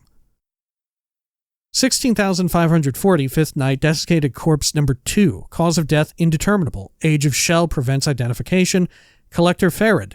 3 commons paid. Possessions logged. Knife marks evident from dissection, but the dissection was not thorough enough. Copper earring found lodged in abdomen. Earring has been locked in southeast preparation room. Have an initiate from the 3rd circle examine it. It has strange markings like those on contracted worker number 79. 16,541. 5th night. Skeleton. Cause of death indeterminable. Age of shell prevents identification. Collector Farad. 3 commons paid. No possessions. Stripped. Knife marks evident from dissection. As with the previous entries, these shells Farad has brought also shows signs of having been prepared. I've asked that Initiate Emmerich launch an investigation into the matter. Furthermore, entry 16,542 is one of Farad's gang. I've seen the individual before. I would ask Emmerich to pay heed to how the man died. And this is 16,542, the remarkable one. 5th night. Tiefling. Male. Cause of death, slash marks / discoloration of wounds are consistent with grave rot. Ghoul claws? Collector, Farad. 3 commons paid. No possessions. Stripped. Knife marks evident from dissection. Oh, okay. Are we thinking one of them is me? I don't know about that. Quick saving again. Okay. Another door here. Ivan. Is that what it is? Ivan? Okay. Maybe. The stench coming from this corpse is truly nauseating. Someone split open this man's chest and has yet to remove the internal organs. Judging from the stench, the entrails of these disemboweled corpses are dumped here. Nothing in that. Nothing in that. This chalk-white body has been drained of blood and treated with embalming fluid. A neatly stitched seam runs down the corpse's chest. Another corpse on a stone slab. There's no indication what the body died of. These barrels contain murky liquid. Okay. The bandages covering this body are soaked with blood. Even though this corpse looks several days dead, blood still trickles from its wounds. This disemboweled corpse proves how far you can physically stretch flesh without tearing it. I'm going to talk to this person even though I shouldn't. You see a slight young woman with pale features. The sunken flesh around her cheeks and neck make her appear as if she is starving. She seems intent on dissecting the corpse in front of her, prodding the chest with a finger. Greetings. Leave her alone. Greetings? Or maybe Iveen. The woman does not respond. She seems too intent on the body in front of her. As you watch her work, you suddenly notice her hands. Her fingers are talons. They are darting in and out of the corpse's chest cavity like knives, removing organs. I said, greetings. What's wrong with your hands? Leave her alone. I said, greetings. The woman makes no response. I think the dusty chit might be a bit short of hearing, Chief. Let's lay off, shall we? What's wrong with her hands? Tap the woman, get her attention. Leave her alone. What's wrong with her hands? Updated my journal. She's a tiefling, Chief. They got fiend blood in their veins. Usually 'cause some ancestor of theirs shared knickers with one demon or another. Makes some of them addled in the head. And addled looking, too. And mind you, this is D&D 2nd edition, so, speaking of Baldur's Gate, if you're only familiar with tieflings as they appear in Baldur's Gate 3, it's not quite the same. There's a reason for it, but I don't remember what. All right, tap the woman, get her attention. The woman jumps and whips around to face you. Her eyes are rotting yellow, with small orange dots for pupils. As she sees you, her expression changes from surprise to irritation, and she frowns at you. Greetings. She doesn't seem to have heard you. She leans forward, squinting, as if she can't quite make you out. Whatever is wrong with her eyes must make her terribly nearsighted. You. She clacks her taloned fingers together, then makes a strange motion with her hands. Find thread and embalming juice. Bring here to Iveen. Go, go, go! You've been assigned a quest. Okay, I guess, sure, yeah, I've been assigned a quest. Quests are displayed in your diary and in the quests portion of your journal. To see all the quests you've been assigned and their status, simply select quests from the journal menu. I had some questions first. What's wrong with your hands? Leave. I had some questions first. Updated my journal. She turns away. She makes no sign that she heard you. Okay, and Morte says the same thing. Leave. Okay, so we need some thread for you. Is there thread here? Nope. Here? Bandages. About here? Nope. Here? Nope. About over here? Nope. This one? No. Okay, down this way. Zombie workers, have I spoken with all of you? This heavily stitched corpse is shuffling lazily back and forth between two slabs. The number 506 has been stitched on its forehead, and the side of its neck, and its right arm. In fact, the skin of this peeling corpse has been sewn up with so many stitches, its skin looks like a bizarre street map. Examine the stitches.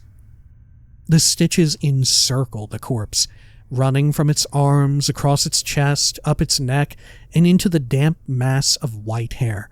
As you follow the crossroads of stitches, you notice someone has jammed a needle into the corpse's forehead. The needle is attached to a thread stitching up the side of the skull. You could probably unravel it if you had something to cut the thread. Cut the stitches with your scalpel, then pull out the needle and thread. Examine the corpse again, leave the corpse alone. Alright, we'll cut the stitches with the scalpel. Ooh, 100 XP, gained an item. You slice the thread neatly with the scalpel, then pluck out the needle and pull the stitches out. As you do, the skin covering the forehead peels back to reveal the corpse's chalk white skull, where, to your surprise, the number 78 has been chiseled. Seems you got two different designations there, corpse. Yeah, it was 78 and like a really big number, wasn't it? Well, not really big. 506. Seems like you got two different designations. The corpse stares straight ahead, oblivious. Leave it in peace.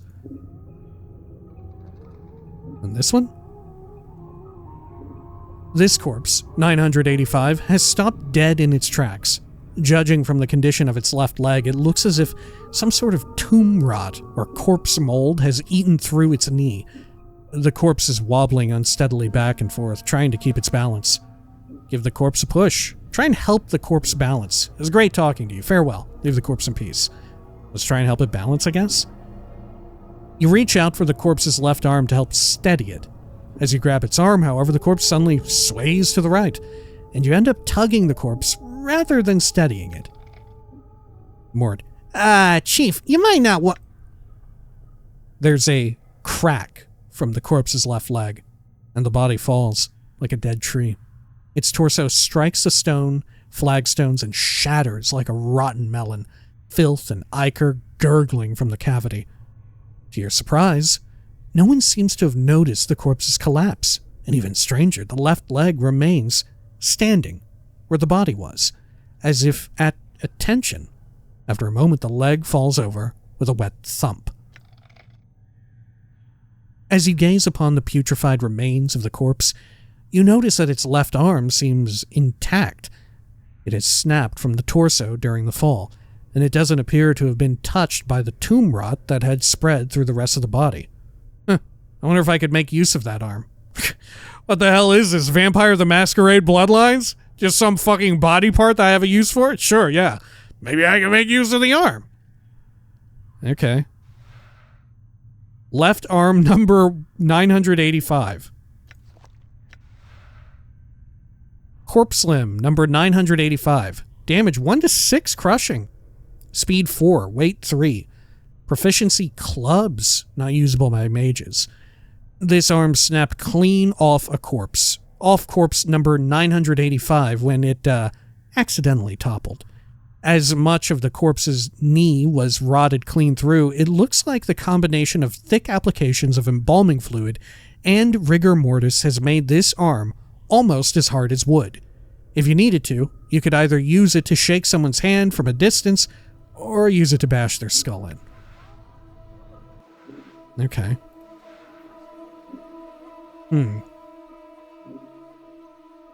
Would I rather the fist irons or the left arm? I feel like the fist irons are better. Look. Right, of course. It looks like a truncheon. Okay. Sure. Well, let's bring the thread back over to Iveen. You see Iveen. She is dissecting the corpse's chest with her talons. The rhythm of the talons reminds you of something, but you can't quite recall what. Okay, tap her to get her attention.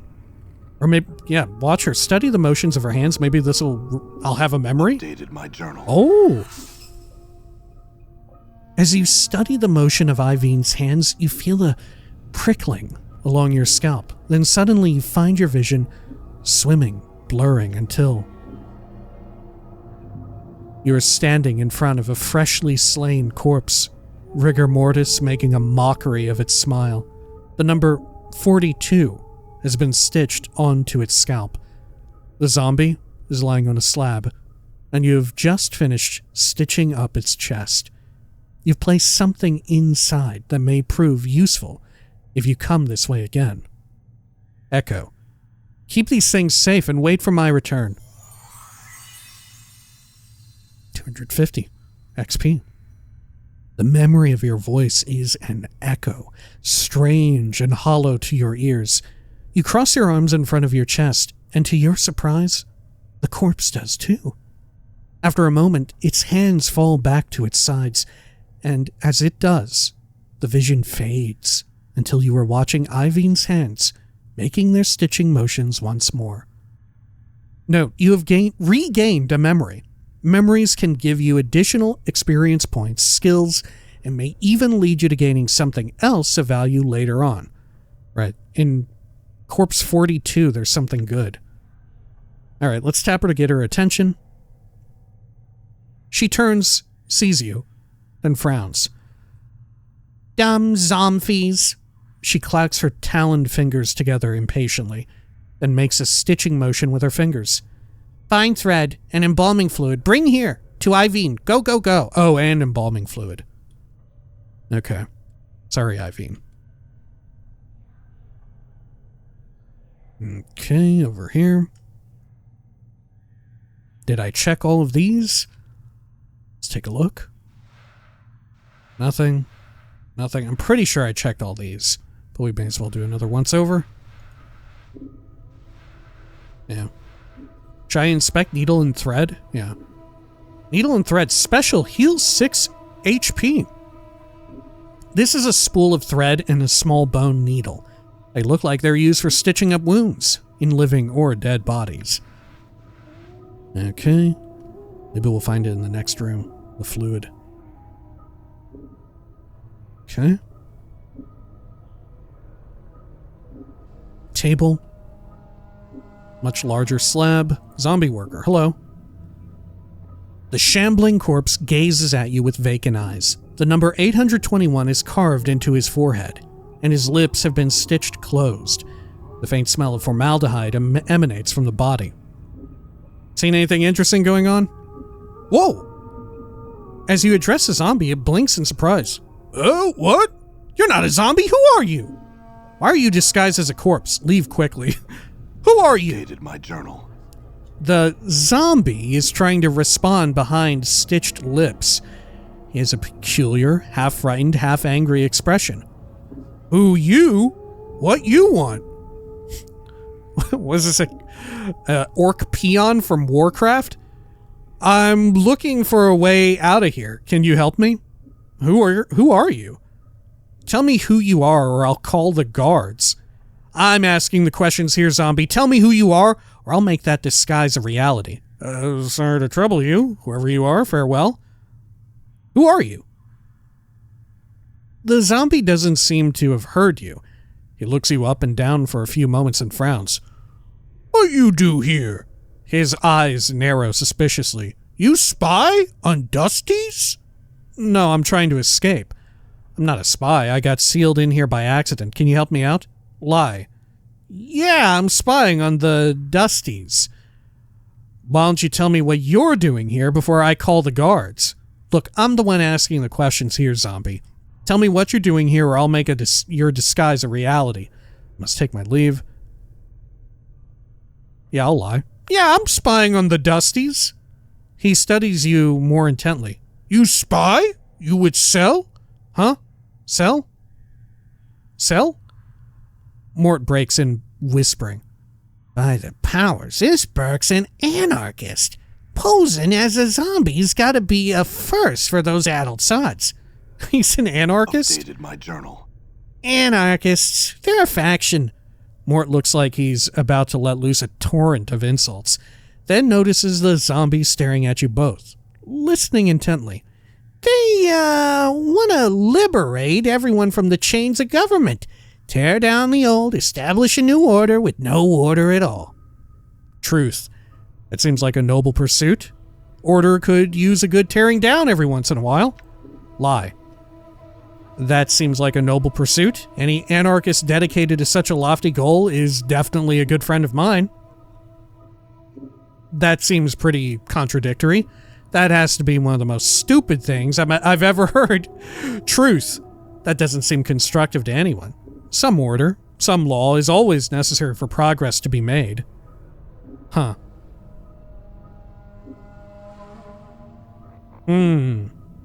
I mean, this dude is listening. I feel like no matter what, I should say that any anarchist dedicated to such a lofty goal is definitely a friend of mine if I want to cooperate with this person.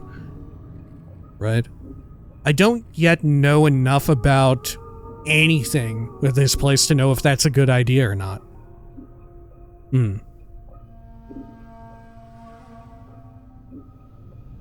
Yeah, I'm going to lie. That seems like a noble pursuit. Any anarchist dedicated to such a lofty goal is definitely a friend of mine. The zombie nods at this, and you think you detect him puffing up a little in pride behind his zombie disguise. Can you help me escape? So what are you doing here? I don't have time to talk right now. Maybe some other time. So what are you doing here? Me spy on Dusties. I say what I see. Nothing more. What have you seen the Dustmen do? I see. There was something else I wanted to ask you. That's all I wanted to know. Farewell. What have you seen the Dustmen do? Nothing. They do nothing. Can't find nothing. Dead, just dead people. Dusties do nothing. Eyes narrow in conviction. Still I watch. I see. There was something else I wanted to ask you. What you want to know? How can I escape from here? Do you know someone named Farad? I'm missing a journal. Have you seen it? Can you tell me anything about Doll? How did you get to look like that? Never mind. I have some questions. I may have some questions later. Don't go anywhere. Maybe I can just exhaust all this. How can I escape from here? The zombie grunts. You can escape through portals. He waves his hands. Foof! Portals? What portals? Portals! The zombie waves around the area. Portals everywhere. Can you show me one? He is silent for a moment, then nods slightly, as if in understanding. Why should I help you? Because I need your help. Because I won't expose your little disguise if you help me. You look like someone who'd much rather disguise themselves as a corpse than be one. That reason enough? Forget we met. I must take my leave. Because I need your help. The zombie gives a half sneer. Everybody needs something, but nobody gives anything. You give me something, maybe I help. What is it you need? How about you help me and I won't call the guards? You look like someone who'd much rather be breathing than saying no to me. Now, for the last time, how do I get out of this place? Not interested, farewell. Okay, what do you need? I need you to get a key for me. One iron key from the embalmer's room. Alright, where is this key? I don't have time for this. Help me escape or I'll call the guards. I'm not gonna fetch anything for you. Help me escape or I'll snap your neck right here and now. No thanks, maybe some other time. Alright, where do I find the key? Dusty Chit has it. He points at his eyes. She has, yellow eyes. Then makes a motion with his hands that remind you of a pair of cutting shears. Blades on fingers.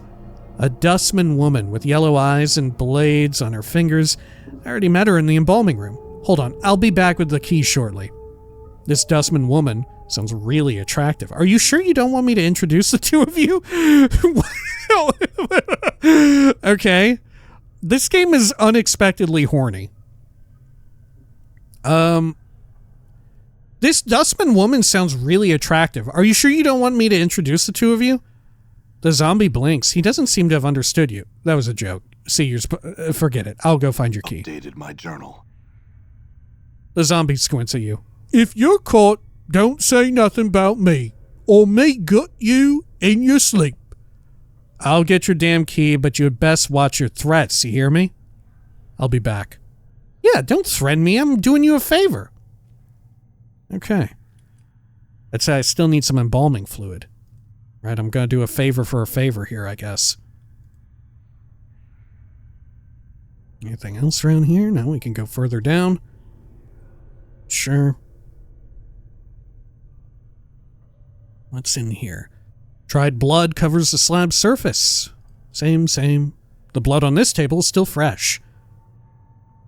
Someone has inserted a tube into this corpse's leg. The tube is attached to a strange clicking machine next to the slab. Okay. Nothing in there. Over this way? Ah, jar of embalming fluid. Special. +2 to 8 HP, +1 to armor class. Wait, +1 gives you a +1 to armor class? Usable only by the Nameless One and Morte. This is a sealed jar of embalming fluid.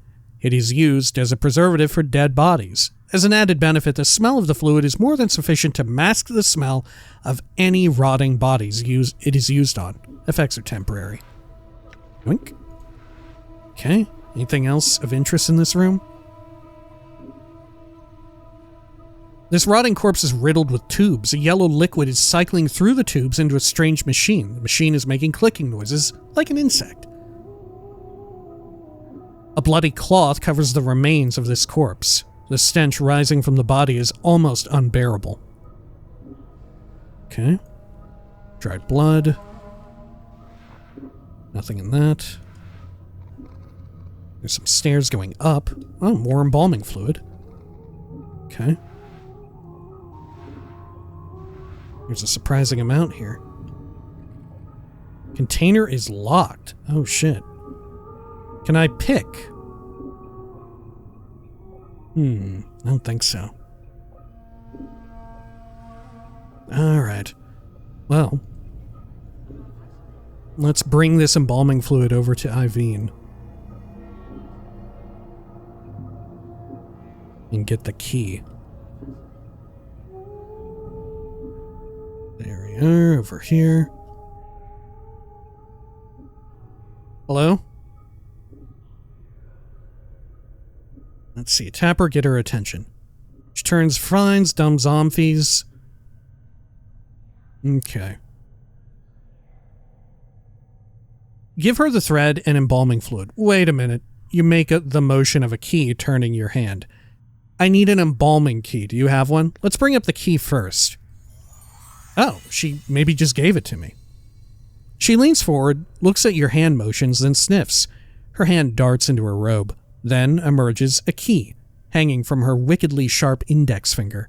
She flicks it into your hand. Bring back when done. Go, go.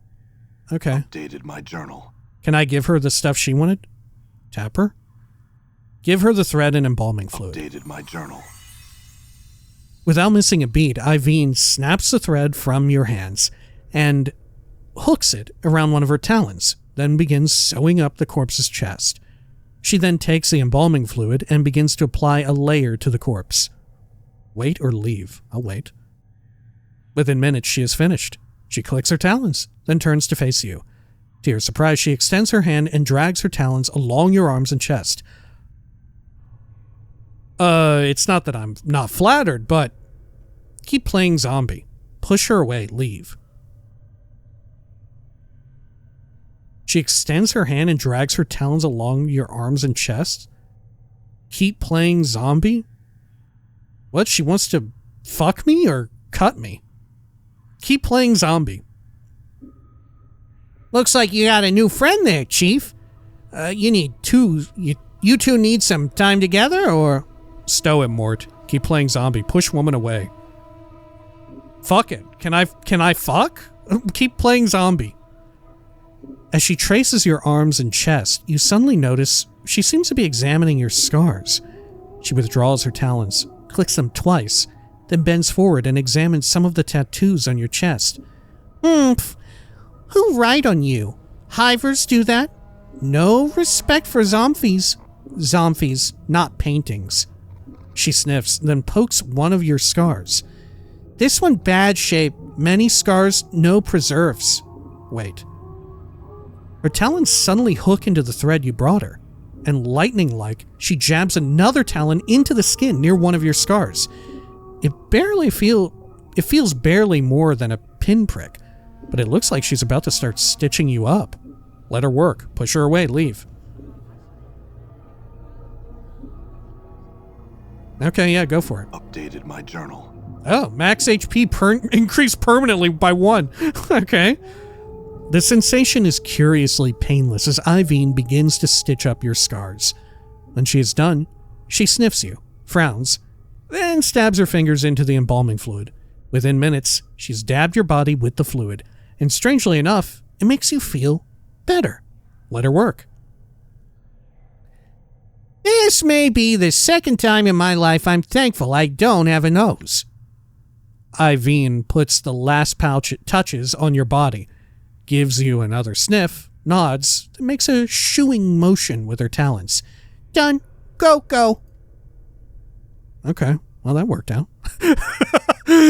Alright. Shit. You fuck around and you find out that good things happen from fucking around.